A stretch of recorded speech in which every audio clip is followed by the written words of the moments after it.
अस्सलामुअलैकुम। तो आज हमने पढ़ना है रेक्टिफिकेशन। अच्छा, याद रखना रेक्टिफिकेशन का जो ये टॉपिक है ना, आपके बोर्ड एग्ज़ाम के लिए मोस्ट इम्पॉर्टेंट टॉपिक है। पास्ट पेपर उठाओ और चेक करो कि रेक्टिफिकेशन आया हुआ या नहीं आया हुआ। आपको हर साल या एक साल बाद एक साल ये टॉपिक ज़रूर देखने के लिए मिलेगा। रेक्टिफिकेशन लॉन्ग का topic, half wave rectification, full wave rectification. अच्छा, मज़े की बात, आप जिस मोबाइल से ये वीडियो देख रहे हो, आप जिस लैपटॉप से ये वीडियो देख रहे हो या जिस भी चीज़ पर ये वीडियो देख रहे हो, अगर मैं रेक्टिफायर आपके मोबाइल या चीज़ से हटा दूं तो वो चीज़ आपकी ख़राब हो जाएगी, उड़ जाएगी। क्यों? क्योंकि रेक्टिफायर क्या करता है, बेसिक याद रखो। रेक्टिफिकेशन क्या है कि एसी करंट को डीसी करंट में बदलना। कॉन्सेप्ट का फील लो। एसी करंट के बारे में पूरा चैप्टर पीछे पढ़ चुके हो। एसी करंट क्या होता है, जिसमें पॉजिटिव साइकिल आता है, नेगेटिव, यानी पहले करंट जो है वो मैक्सिमम तक जाता है पॉजिटिव तक, फिर नेगेटिव में, और यहां पर आकर आपको जीरो करंट मिलता है। इस पॉइंट पर आपको जीरो करंट, यानी इस पॉइंट पर आपकी चीज़ बंद हो जाती है। पहले आपकी चीज़ चालू हुई, उसमें वोल्टेज करंट बढ़ना शुरू हुआ, फिर यहाँ आके बंद हो गई। अब आपकी चीज़ बंद चालू होगी। फॉर एग्जाम्पल मेरे सामने लगी हुई है एलईडी बल्ब लगा हुआ है। अगर ये बंद चालू हो तो क्या फ्लक्चुएशन मिलेगी ना। ये जो स्पॉट आ रहा है बल्ब का, ये बंद चालू होना शुरू हो जाए, फ्लक्चुएशन आएगी, मज़ा आएगा पढ़ने में, बुरा लगेगा, चीज़ भी ख़राब हो जाएगी, है ना। तो मुझे एसी करंट नहीं चाहिए, मुझे डीसी करंट चाहिए, ताकि पॉजिटिव साइकिल आए। और डीसी करंट में मज़ीद इसको हम कैसे करते हैं, ऐसा कर लेते हैं ताकि वोल्टेज एक जैसा आता रहे और हमारी चीज़ कंटिन्यूसली चलती रहे, बंद चालू ना हो।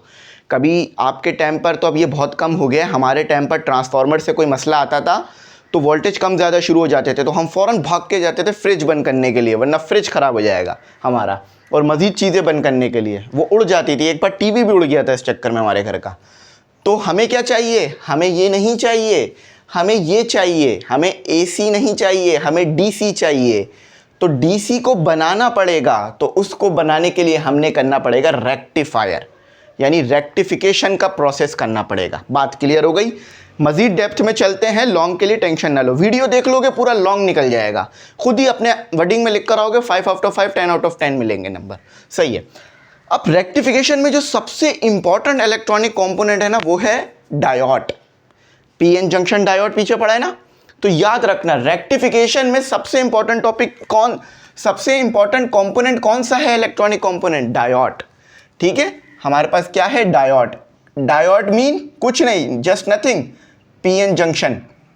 जो इससे पहले आपने बनाना भी सीख लिया, उसकी वर्किंग भी सीख ली, उसका काम अब सीख रहे हो कि वो काम कैसे कर रहा है। ठीक है, मैंने बताया था ना डायोड रेक्टिफिकेशन के लिए यूज होता है, तो अब उस चीज़ को देखो मजीद। अच्छा, अब डायोड के बारे में पता है, ठीक है। पॉजिटिव चार्ज एनोड, यानी ये जो पीछे वाला हिस्सा है, एरो से पीछे वाला हिस्सा एनोड, यानी पी टाइप जो है वो आपके पास सेमीकंडक्टर को दिखाता है, और कैथोड एन टाइप सेमीकंडक्टर। अच्छा, अब सर्किट किस तरह का बनता है रेक्टिफायर का, और रेक्टिफिकेशन का प्रोसेस होता किस तरह से है, इसकी डेप्थ में चलते हैं और फील लेते हैं कॉन्सेप्ट का। याद रखना रेक्टिफायर आपके मोबाइल में है, ठीक है। रेक्टिफायर आपके लैपटॉप, कंप्यूटर, टीवी और आपकी डिवाइसेस में मौजूद है, जो कि एसी करंट को डीसी करंट में बदल रहा है, सही है।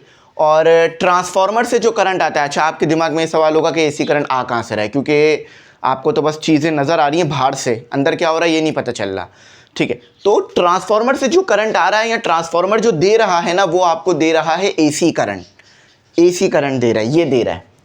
अब उस ट्रांसफार्मर से जो एसी करंट है, आप अपने ट्रांसफार्मर से डायरेक्ट मोबाइल क्यों नहीं चार्ज कर लेते, कभी देखा है ज़िंदगी में? नहीं, क्योंकि वो एसी करंट दे रहा है और आपको डीसी चाहिए और कम वोल्टेज का चाहिए, ठीक है। ट्रांसफार्मर तो बहुत ज़्यादा वोल्टेज देता है।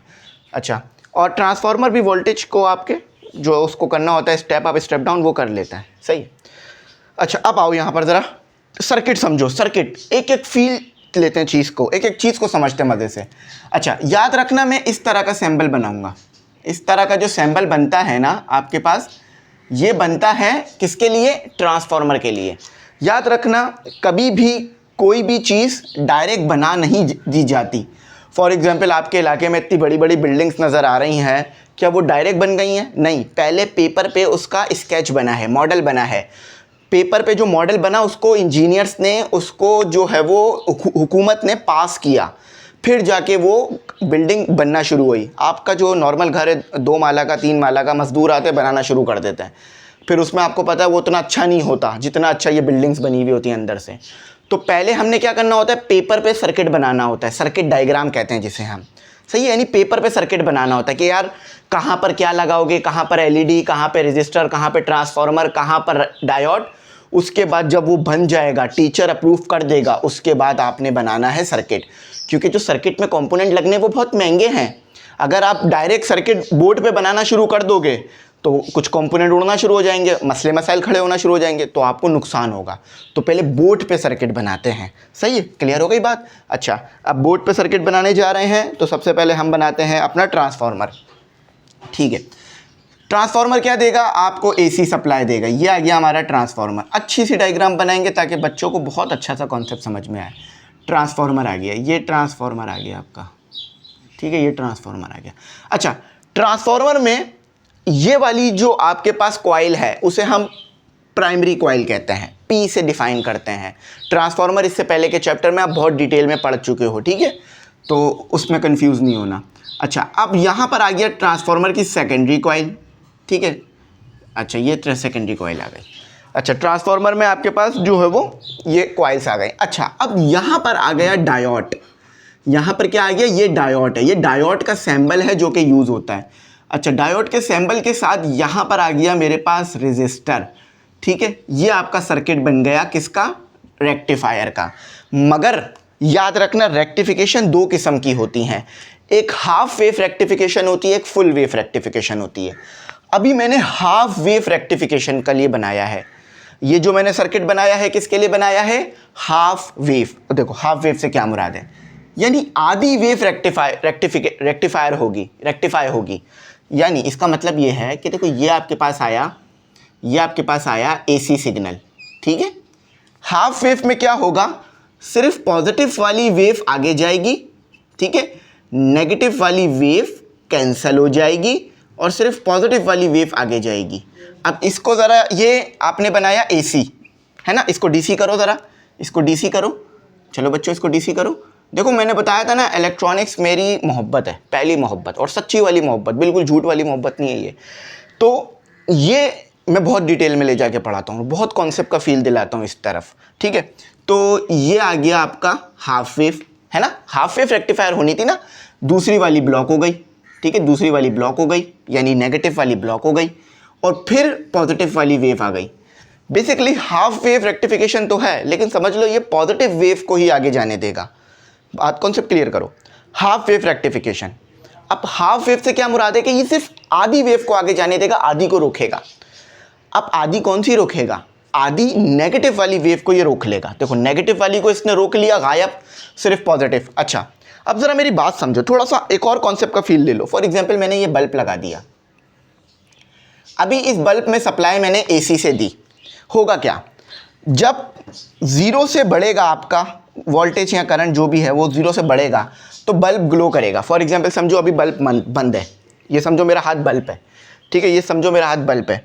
अब देखो मैं जो है वो करंट बढ़ रहा है तो ये ग्लो करना शुरू हो गया, यहाँ पर आके ये मैक्सिमम ग्लो कर गया।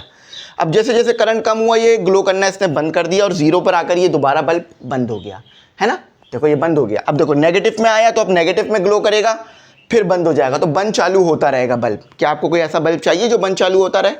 आपको तो एक कांस्टेंट में चाहिए ना कि यार लाइट चलती रहे, तो ये तो काम नहीं आएगा, ठीक है। रेक्टिफिकेशन की मदद से हमें ये चाहिए, ये बना लेंगे तो फिर ये तो आसानी से बन जाएगा, सही। तो इसमें क्या होगा, सिर्फ बल्ब चालू रहेगा और फिर इस तरह का वोल्टेज जब आएगा तो वो चलता रहेगा, कंटिन्यूसली चलता रहेगा। अच्छा, अब इधर क्या मसला आ रहा है, इधर ये मसला आ रहा है कि यहाँ भी यही होगा, ये चालू तो होगा मगर जब ये नेगेटिव वाला पार्ट आएगा ना, नेगेटिव वाला पार्ट, तो ये बंद हो जाएगा, बल्ब बंद हो जाएगा, क्योंकि देखो यहाँ पर उसको कोई वोल्टेज मिल ही नहीं रहा होगा सर्किट को। लेकिन फिर भी ये हाफ वेव रेक्टिफिकेशन हमें दूसरे सर्किट्स में चाहिए होती है। सोल्डिंग आयरन देखा है कभी ज़िंदगी में, हाथ तो जलाया होगा। अगर इलेक्ट्रॉनिक इंजीनियर बन रहे हो और अगर सोल्डिंग आयरन से अभी तक हाथ नहीं जला है तो इसका मतलब ये है कि आपने अभी तक इलेक्ट्रॉनिक इंजीनियर बनने की शुरुआत की ही नहीं है, सही है। और ये तो इसी तरह की बात हो गई ना, बिरयानी बना रहे हो चावल खरीदे नहीं है, है ना। तो हाथ जलाना कंपलसरी है, याद रखना। हाथ जल गया समझ लो अब इलेक्ट्रॉनिक इंजीनियर बनने के चांसेस बढ़ गए आपके। कोई भी इंजीनियर इलेक्ट्रॉनिक आपको ऐसा नहीं मिलेगा जिसका हाथ न जला हो ज़िंदगी में आयरन, सोल्डिंग आयरन से, ठीक है। तो और अगर वो सोल्डिंग आयरन की बात समझ आ गई तो वहाँ ये सोल्डिंग आयरन में ये हाफ वेव रेक्टिफिकेशन यूज़ होती है। अभी मैं एप्लीकेशन मजीद बताऊंगा तो उसमें और अच्छी एप्लीकेशंस होंगी। तो सोल्डिंग आयरन के अंदर ये हाफ वेव रेक्टिफिकेशन चाहिए होती है ताकि नेगेटिव साइकिल रुक के पॉजिटिव साइकिल्स मिलना शुरू हो। अब होता क्या है, देखो अभी तक मैंने ये नहीं बताया हो क्या रहा है, अभी तक मैं ये बता रहा हूँ कि ये कर हो मतलब क्या क्या चीज़ों में काम आ रहा है। अब देखो हो क्या रहा है ये सुनो, ठीक है। Primary coil, this is our secondary coil, this is our diode, ये पॉजिटिव ये नेगेटिव। इसका मतलब क्या है, ये पी टाइप ये एन टाइप। इस तरह से पढ़ा था ना आपने मैंने पीछे इस तरह से पढ़ाया था ना आपको कि ये पी टाइप है ये एन टाइप है, ये वही चीज़ है, ये सिंपल वही चीज़ है। लेकिन यार अब हम सर्किट डायग्राम में ना इस तरह इसको नहीं बताएंगे, हम इस तरह से दिखाएंगे। हम चाहेंगे कि चीज़ों को शॉर्ट करें। फॉर एग्जाम्पल आप न्यूटन पूरा यूनिट लिखते हो या जस्ट एन लिखते हो, सिर्फ एन लिखते हो मैं समझ जाता हूँ न्यूटन की बात कर रहे हो, फोर्स का यूनिट लिखा है। तो इसी तरह से अब मैं ये नहीं करूँगा, ये गलत बात हो जाएगी। मैं ये बनाऊँगा सिंबल, सही है। तो फिर भी इस सिंबल से मुझे पता चल जाएगा कि ये पी टाइप है ये एन टाइप है, ठीक है। ये पी टाइप सब्सटेंस है ये एन टाइप सेमीकंडक्टर है, ये पी टाइप सेमीकंडक्टर है पॉजिटिव वाला एन टाइप, और पी टाइप ये पॉजिटिव को क्या बोलते हैं एनोड, नेगेटिव को क्या बोलते हैं कैथोड, आपको पता है। अब होता क्या है देखो, फॉर एग्जाम्पल अब यहाँ से सारा कॉन्सेप्ट क्लियर होगा, यहाँ से सारा कॉन्सेप्ट। फॉर एग्जाम्पल आपके पास ये वाला एंड पॉजिटिव है ये वाला एंड नेगेटिव, सही है। ये लाइन ड्रॉ कर देता हूँ, लाइन के ऊपर वाला पॉजिटिव नीचे वाला नेगेटिव, आपको पता है, ठीक है। ये आपके पास आ रहा है, समझ लो करंट ले लेता हूँ मैं, ठीक है, करंट ले लेता हूँ टाइम के रिस्पेक्ट से, ठीक है। अच्छा अब देखो होता क्या, अब यहीं पे सारा कॉन्सेप्ट है, इसको समझना। इसको मैं मिटा रहा हूँ, अब मैं ये एक वेव आपको पूरी ड्रॉ करके दिखाता हूँ और डायोड किस तरह से काम कर रहा है ये बताता हूँ। अब रेडी हो जाओ कॉन्सेप्ट के फील के लिए, जल्दी से रेडी हो जाओ। अब होगा क्या, देखो बच्चों, जब तक यहाँ से मैं ज़ीरो से शुरू हुआ, ठीक है, ज़ीरो से शुरू हुआ क्या समझ लो, यहाँ तक आऊँगा मैं, यहाँ तक आऊँगा। जैसे ही मैं ज़ीरो से शुरू हुआ मेरा वोल्टेज बढ़ना शुरू हुआ, है ना, पॉजिटिव में बढ़ रहा है। इसका मतलब क्या है कि ये वाला जो टर्मिनल है वो पॉजिटिव से कनेक्ट हो गया, ठीक है। मैं यहाँ पर जो है वो पी लिख देता हूँ, पॉजिटिव से कनेक्ट हो गया, और ये वाला टर्मिनल नेगेटिव से कनेक्ट हो गया, है ना। देखो ना यहाँ से पॉजिटिव आना शुरू हुआ है तो इसको पॉजिटिव मिल रहा है, पी टाइप को पॉजिटिव मिल रहा है, ठीक है, और एन टाइप को नेगेटिव मिल रहा है। तो ये पॉजिटिव मिले जा रहा है मिले जा रहा है मिले जा रहा है। अब जब जब इसे पॉजिटिव मिलेगा ये क्या हो जाएगा, डायोड क्या हो जाएगा, फॉरवर्ड बायस, ठीक है, फॉरवर्ड बायस। याद है ना फॉरवर्ड बायस की कंडीशन पढ़ाई है मैंने अभी थोड़ी देर पहले, अभी 2-3 दिन पहले पढ़ाई है, मतलब 1 दिन पहले मैंने पढ़ाई है, आपने 2-3 दिन पहले देख ली होगी वीडियो। तो फॉरवर्ड बायस में क्या होता है, करंट फ्लो करता है ना, करंट फ्लो करता है। तो जब तक ये डायोड फॉरवर्ड बायस रहेगा, फॉरवर्ड बायस कैसे रहेगा, देखो पॉजिटिव आ रहा है, इसको पॉजिटिव मिल रहा है, इसको नेगेटिव मिल रहा है, तो ये क्या मतलब है, यहाँ देखो इस तरह से, ये इसको पॉजिटिव मिल रहा है इसको नेगेटिव मिल रहा है, ठीक है। तो जब इसको पॉजिटिव मिलेगा इसको नेगेटिव मिलेगा तो क्या होगा, पॉजिटिव होल्स जो मौजूद है पी टाइप के अंदर और पॉजिटिव टर्मिनल भी है तो एक दूसरे को क्या करेंगे, रिपेल करेंगे। और यहाँ डिप्लीशन रीजन पढ़ाया था ना बीच के अंदर, तो डिप्लीशन रीजन वीक हो जाएगा और आपके जो इलेक्ट्रॉन्स हैं उधर जाने लगेंगे, होल्स उधर जाने लगेंगे, इलेक्ट्रॉन्स इधर आने लगेंगे। बेसिक ये कह लो कि जैसे जैसे, क्योंकि इसको सही से समझो, कॉन्सेप्ट को सही से समझो कि आपके पास यहाँ क्या आ रहा है, पॉजिटिव टर्मिनल, यहाँ क्या है, नेगेटिव। तो पॉजिटिव टर्मिनल पी टाइप में जो होल्स मौजूद है उसको रिपेल करेंगे, ठीक है। यानी आपका जो फील्ड है वो इस तरफ आएगी, फील्ड आपकी इस तरफ आएगी, मैं इसे कह देता हूँ ई, इलेक्ट्रिक फील्ड पोटेंशियल की वजह से आती है। तो आपके होल्स को क्या मिलेगी, रिपल्जन मिलेगी। यहाँ पर जो इलेक्ट्रॉन मौजूद है उसको क्या मिलेगी, अट्रैक्शन मिलेगी। तो आपका क्या होगा, इलेक्ट्रॉन पी टाइप में आ जाएगा और होल्स एन टाइप की तरफ जाने लग जाएंगे, यानी करंट फ्लो करेगा। फॉरवर्ड बायस हुआ है अभी आपका P N junction, current flow कर रहा है, जैसा मैंने पीछे बताया था। P N junction diode working, आप लिखना P N junction diode, ME English centre, पूरी वीडियो मिलेगी। तो फॉरवर्ड बायस हुआ है, करंट फ्लो कर रहा है, यानी पॉजिटिव आ रहा है, पॉजिटिव आ रहा है, इस एंड पे पॉजिटिव आ रहा है, पॉजिटिव आ रहा है, ठीक है, इस एंड पे पॉजिटिव आ रहा है। तो आपका क्या हो रहा है, जैसे जैसे पॉजिटिव आ रहा है तो सर्किट में यहाँ पर अगर आप चेक करो तो आपको करंट मिल रहा होगा, सर्किट में यहाँ पर चेक करो तो करंट मिल रहा होगा, इस तरह से आपको करंट मिल रहा होगा। अब इतना तो ठीक है, करंट मिल रहा है, सही है। अब क्या हुआ, अब नेगेटिव आना शुरू हो गया है। इसका मतलब क्या है कि अब उल्टा सीन हो गया कि ये नेगेटिव हो गया, ये पॉजिटिव हो गया, ये नेगेटिव, ये उल्टा हो गया। पहले तो क्या था, पॉजिटिव आ रहा था ना, तो पी टाइप को पॉजिटिव मिल रहा था, मगर अब सीन उल्टा हो गया, अब नेगेटिव आना शुरू हो गया, अब नेगेटिव आना शुरू हो गया। देखो पहले पॉजिटिव आ रहा था, देखो पॉजिटिव के लिए मैंने लिख दिया फॉरवर्ड बायस आ रहा है। अब जब नेगेटिव साइकिल आने लग गई, अब जब ये वाली साइकिल आने लग गई, ये वाली साइकिल जब आने लग गई, तो क्या हुआ, पी टाइप ये वाला हिस्सा आपका किससे कनेक्ट हो गया, नेगेटिव से, और दूसरा वाला हिस्सा एन टाइप किससे कनेक्ट हो गया, पॉजिटिव से। तो जब नेगेटिव और पॉजिटिव आपस में कनेक्ट होंगे, ठीक है, यहाँ पर पॉजिटिव मौजूद है ना पी टाइप, जब नेगेटिव टर्मिनल जो है बैटरी का वो पॉजिटिव यानी पी टाइप से कनेक्ट होगा, तो क्या होगा, अट्रैक्शन आ जाएगी, है ना। देखो ना, यहाँ अट्रैक्शन आ जाएगी, यानी जो पॉजिटिव चार्ज, जो पॉजिटिव होल्स मौजूद हैं पी टाइप के अंदर, वो अट्रैक्ट हो जाएंगे एन टर्मिनल की तरफ, ठीक है। पॉजिटिव नेगेटिव में अट्रैक्शन आ जाएगी। देखो पॉजिटिव पी टाइप में क्या होता है, पॉजिटिव होल्स, और यहाँ नेगेटिव है, तो यानी अट्रैक्शन आ जाएगी, वो आपस में जुड़ जाएंगे, तो इसकी मदद से डिप्लीशन रीजन बड़ा हो जाएगा और आपका हो जाएगा रिवर्स बायस्ड, रिवर्स बायस हो जाएगा। रिवर्स बायस होने की वजह से अब यहाँ पर कोई करंट नहीं आ रहा। क्यों नहीं आ रहा, देखो ना, वजह पीछे हम क्लियर कर चुके हैं कि देखो ये मेरा नेगेटिव टर्मिनल है, ये मेरा पॉजिटिव सब्सटेंस है, पॉजिटिव सेमीकंडक्टर है, तो पॉजिटिव में जो चार्ज है वो नेगेटिव की तरफ चले गए और जो नेगेटिव में चार्ज थे वो पॉजिटिव की तरफ, तो बीच में से फिर वो आपस में फ्लो ही नहीं कर पा रहे हैं, ना इधर से कोई उधर जा रहे हैं ना उधर से इधर, बल्कि पॉजिटिव के चार्ज इस टर्मिनल के पास आ गए, इस टर्मिनल के पास आ गए, तो रिवर्स बायस हो गया। रिवर्स बायस होने की वजह से करंट फ्लो करना बंद कर गया, पीछे की साइंस मैंने बता दी, तो फिर ये नेगेटिव वाला हाफ चला गया, वो नहीं मिला आपको आगे, रेक्टिफिकेशन हो गई, नेगेटिव नहीं चाहिए तो गायब हो गया यहाँ पर। अब क्या होगा, अब जब दोबारा पॉजिटिव आएगा, जब दोबारा यहाँ से पॉजिटिव आना शुरू होगा, तो फिर ये फॉरवर्ड बायस हो जाएगा, यानी ये पॉजिटिव और नेगेटिव जैसे मैंने पीछे बताया, फिर आपको करंट मिलना शुरू हो जाएगा। तो जब जब पॉजिटिव साइकिल आएगा, डायोड क्या करेगा, फॉरवर्ड बायस हो जाएगा, करंट मूव करने देगा।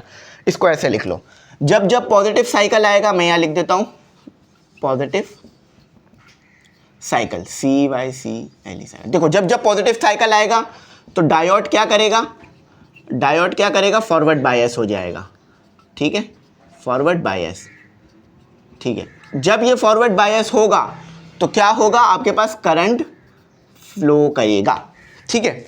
अब इसी तरह से बना लो नेगेटिव, जब नेगेटिव साइकिल आएगा डायोड क्या होगा, रिवर्स बायस, और करंट जो है वो फ्लो नहीं करेगा, सही है। बात क्लियर हो गई, कॉन्सेप्ट का फील आ गया।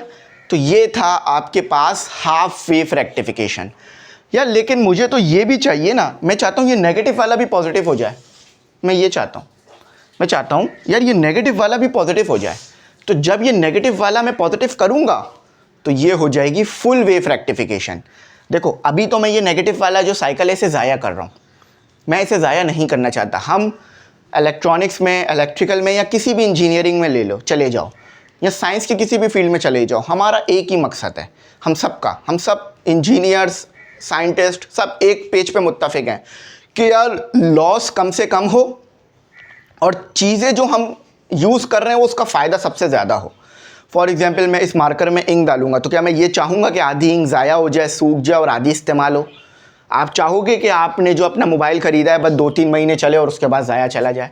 ज़िंदगी में, दुनिया में कोई भी नहीं चाहता कि उसका नुकसान हो या उसकी चीज़ ज़ाया हो। हम सब साइंटिस्ट का, मतलब मैं तो साइंटिस्ट नहीं हूँ, इंशाल्लाह आने वाले फ्यूचर में होंगे, तो जितने भी साइंटिस्ट हैं, जितने भी इंजीनियर हैं, सबका एक ही काम है कि यार लॉस कम हो जाए और जो यूटिलाइजेशन है वो एनर्जी की ज़्यादा हो जाए। तो यार ये वाला हाफ क्यों ज़ाया कर रहे हो? इस हाफ को भी कन्वर्ट करो इसमें। तो जब आप ये करोगे तो ये होगी फुल वेव रेक्टिफिकेशन। आ जाओ फुल वेव रेक्टिफिकेशन पढ़ते हैं। फुल वेव रेक्टिफिकेशन में क्या होगा कि ये नेगेटिव वाला साइकिल पॉजिटिव बन जाएगा, सही है। यानी पूरी वेव आप इस्तेमाल कर लोगे डीसी बनाने में। अभी तो आधी वेव इस्तेमाल हुई ना, इसीलिए हाफ वेव कहा, उस वक्त पूरी वेव। अच्छा अब सर्किट देखो, सर्किट थोड़ा अलग है। अच्छा ट्रांसफार्मर सेम है, ट्रांसफार्मर सेम है, ट्रांसफार्मर सेम है। यकीन मानो जब पढ़ाते हैं, चीज़ों को सीखते हैं तो खुद मज़ा आता है कि अल्लाह का शुक्र है हमें सीखने के लिए मिला, हम अंधेरे में नहीं रहे। तो आप लोग भी सीख रहे हो, आप लोग अपने ऊपर फ़ख्र करो और अल्लाह का बड़ा शुक्र अदा करो कि अल्लाह ताला ने आपको ऐसी सलाहियतें दी कि जिससे आप सीख कर मज़ीद लोगों से बेहतर बन जाओगे। मगर लोगों की मदद ज़रूर करना, सीख कर दूसरों को ज़रूर सिखाना। ये इल्म सिर्फ अपने तक नहीं रखना, इसे आगे पहुंचाना, ठीक है, ताकि औरों का भी भला हो। जैसा आज आप फील कर रहे हो सीख कर, और भी फील करें। अच्छा, ये हमने क्या कनेक्ट कर दिया, क्या सेम बनेगा? नहीं, सेम नहीं बनेगा, अभी बताता हूँ। तो ये हो गया आपका कैथोड, ये हो गया आपका एनोड। अच्छा, ये मैंने जो पॉजिटिव बनाया ना, ये समझाने के लिए बनाया था, ठीक है, ठीक कर लो इसे। अच्छा, अब दूसरा वाला भी मैंने वो कनेक्ट करना होगा, मैंने दूसरा वाला भी इसके अंदर वो जोड़ना होगा अपना डायोड। एक मिनट ज़रा मैं इसकी अरेंजमेंट देख लूँ ताकि जो मेरे दिमाग में है और बुक वाली मैच हो जाए, सही है, वरना ऐसा ना हो कि मैं आपको कुछ और बनवा दूँ, बुक में कोई और बनी हुई हो। हाँ सही है, ठीक है। अच्छा, अब देखो ये आपका कनेक्ट हो गया, ये दूसरा वाला डायोड आ गया। अब देखो फुल वेव रेक्टिफिकेशन करनी है तो दो डायोड यूज़ होंगे, एक डायोड ये आ गया, ठीक है, एक डायोड ये आ गया। अच्छा, अब जगह कम है तो ये आपस में है हमारे कनेक्ट, ठीक है, ये कनेक्ट हो गए, ठीक है, तो ये दोनों आपस में हो गए हैं मेरे कनेक्ट। अच्छा, अब जैसे यहाँ पे मैंने रेजिस्टर लगाया था तो इधर भी रेजिस्टर लगाना पड़ेगा मुझे, तो यहाँ पर एक रेजिस्टर आ गया। अब ये रेजिस्टर आया कहाँ से? यहाँ से आया, ठीक है, ये इसका सर्किट है, ज़्यादा कोई मुश्किल नहीं है, जस्ट एक डायोड हमने ऐड किया है, सही है, ज़्यादा कोई मुश्किल नहीं है, जस्ट एक डायोड ऐड किया है। अब देखो इस डायोड को हम D1 कहेंगे, हमेशा याद रखना इसका नाम D1 है, इसका नाम D2 है, क्योंकि मैं आगे फॉरवर्ड बायस और रिवर्स बायस को दोनों को एक साथ बोलूँगा, तो याद रखना ये D1 फॉरवर्ड बायस होगा एक कंडीशन में, तो ये रिवर्स बायस होगा। याद रखना दोनों साथ फॉरवर्ड बायस नहीं होंगे, इस चीज़ को अभी दिमाग में बिठा लो कि दोनों एक साथ फॉरवर्ड बायस नहीं होंगे, दोनों एक साथ रिवर्स बायस नहीं होंगे। अगर ये फॉरवर्ड बायस हुआ हुआ है तो ये रिवर्स हुआ हुआ होगा, और ये रिवर्स हुआ हुआ होगा तो ये फॉरवर्ड हुआ हुआ होगा। समझ गए बात?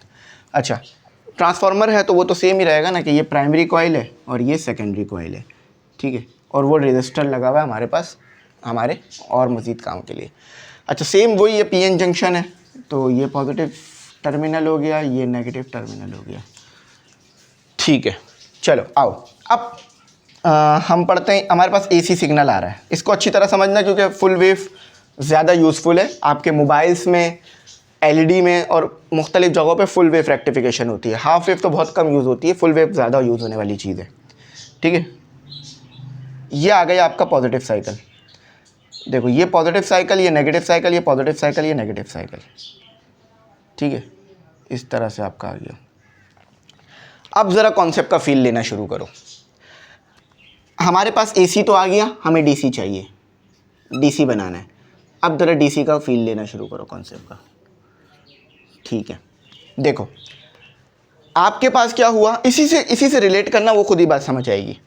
आपके पास क्या हुआ, आपके पास जो नेगेटिव वाला 0 था, ठीक है, यहाँ पॉजिटिव होगा, यहाँ नेगेटिव होगा, है ना, तो आप वोल्टेज कर लो, ये DC के लिए ग्राफ आ रहा है, वो AC के लिए।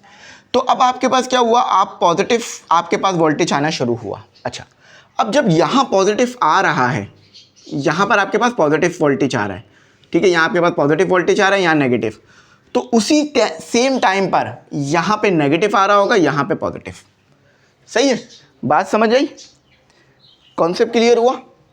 देखो अभी आपके पास पॉजिटिव आ रहा है, कहाँ पर पॉजिटिव आ रहा है, यहाँ पर पॉजिटिव आ रहा है, ठीक है, और यहाँ पर नेगेटिव, यानी पॉजिटिव टर्मिनल P टाइप से कनेक्ट है।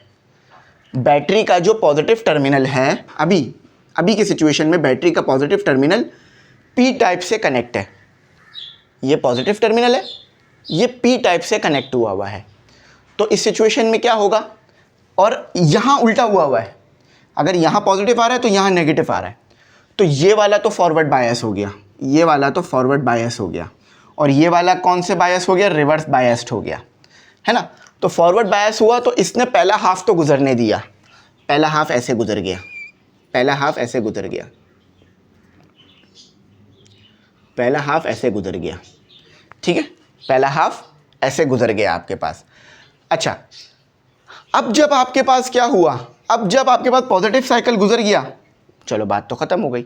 अब यहाँ पर क्या हुआ था, नेगेटिव साइकिल ख़त्म हो गया, यहाँ पर तो था, लेकिन अब जब नेगेटिव साइकिल आएगा तो अब क्या होगा, अब समझो।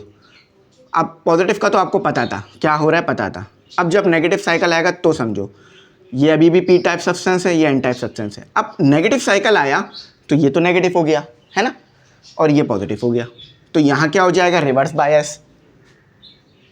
बायस हो जाएगा, क्योंकि पॉजिटिव टर्मिनल जो है वो क्या करेगा, नेगेटिव जो आपके पास एन टाइप में इलेक्ट्रॉन्स मौजूद हैं उसे अट्रैक्ट कर लेगा।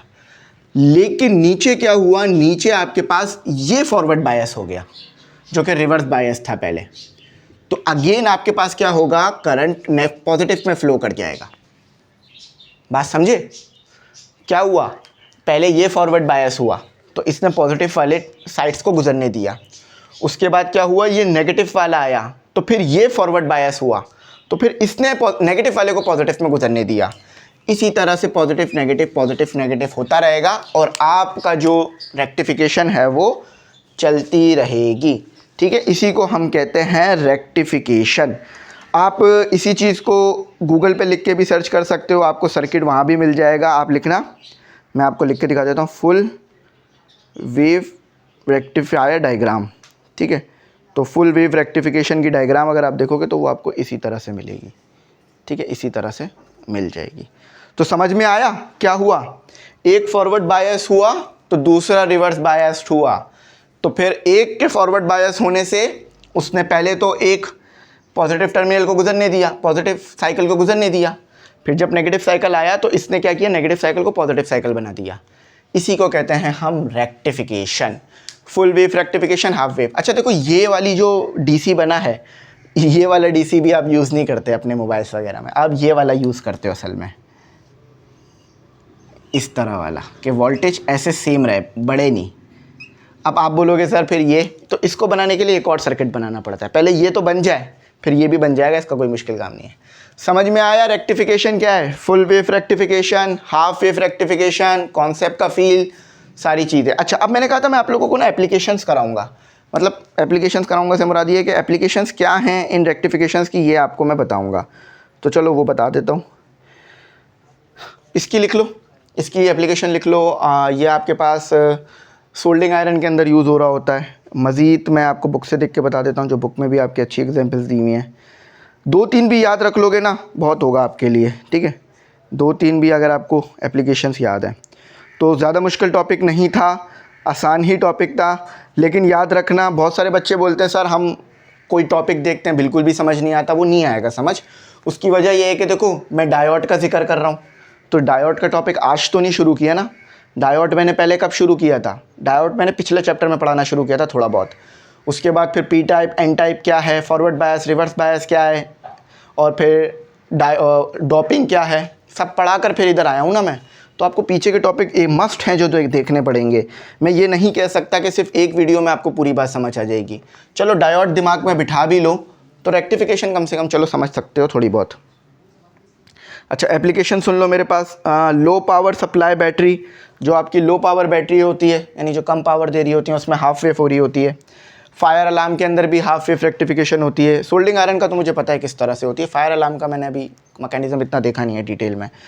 मॉड्यूलेशन, एम्पलीट्यूड मॉड्यूलेशन याद है, कम्युनिकेशन के चैप्टर में पढ़ा था। एक लॉरा वैन करके हमारे पास डिवाइस होती है जो कि कम्युनिकेशन के लिए यूज़ होती है, तो एम्पलीट्यूड मॉड्यूलेशन आ गया यहाँ पे। ठीक है, और फुल वेव की तो बहुत आसान है, फुल वेव एलईडी में यूज़ हो रही होती है। ठीक है, फुल वेव जो है वो एलईडी में यूज़ होती है, फ़ोन में यूज़ होती है, लैपटॉप में यूज़ होती है, चार्जर जो है उसके सर्किट में फुल वेव रेक्टिफिकेशन होती है। और एलईडी, एलसीडी, होम इन्वर्टर्स जो घर में लगे होते हैं उन सब में ये फुल वेव रेक्टिफिकेशन होती है कि आप पूरी वेव को कन्वर्ट करते हो पॉजिटिव में। अब देख रहे हो, ये आसान तो नहीं है ना, आप इसको बोल तो नहीं सकते ना एसी को भाई डीसी बन जा, बनाने के लिए ये सर्किट डालना पड़ेगा उसमें, और बिल्कुल छोटा सा सर्किट होता है ये, आपको अगर देखोगे तो मिल जाएगा। मैं कभी हुआ तो दिखा दूंगा आपको मोबाइल खोल के इंशाल्लाह। तो उम्मीद करता हूँ बात समझ आई होगी। यहीं तक रखते हैं। Thanks for watching. अल्लाह हाफ़िज़। कीमती दुआओं में ज़रूर याद रखना।